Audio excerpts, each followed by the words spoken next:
Hi అండి. వంకాయస్ కిచెన్‌కి స్వాగతం.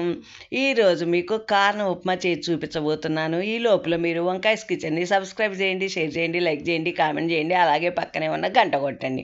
ముందుగా మనకి ఎన్ని కార్న్ కావాలో అన్ని తీసుకోవాలన్నమాట. ఆ తర్వాత క్యారెట్ కూడా ముక్కలుగా తరిగి పెట్టుకోవాలి. మూకిట్లో కొద్దిగా నూనె వేసి కార్న్, క్యారెట్, పచ్చిమిరపకాయలు వేగిన తర్వాత కరివేపాకు కూడా వేసి వేగనియ్యాలి. ఆ తర్వాత మనం 1కి 2 గ్లాసుల చొప్పున 2 గ్లాసుల నీళ్లు పోసుకొని ఉప్పు వేసి బాగా మరగనియ్యాలి. అయితే ఈ కార్న్ ఉప్మాలో మనం సేమియా కొద్దిగా, అలాగే బొంబాయి రవ్వ, సుజీ రవ్వ అంటారు కదా, అది కొద్దిగా. మన ఇంట్లో ఏది ఎక్కువ ఉంటే అది. అయితే సేమియా ఎక్కువ వేయడం వల్ల మంచిగా మెరిసి బాగుంటుందన్నమాట ఈ ఉప్మా. మనం ఈ నీళ్లు మరిగిన తర్వాత సేమియాను, సుజీ రవ్వ కూడా వేసుకొని బాగా కలుపుకోవాలి. అది ఉడికిన తర్వాత నిమ్మకాయ కూడా పిండుకోవాలి. చూడండి కార్న్ ఎంత బాగా కనిపిస్తున్నాయో, చూస్తూ ఉంటేనే తినాలనిపిస్తుంది. అంత టేస్టీగా, అంత అందంగా కూడా ఉంటుంది.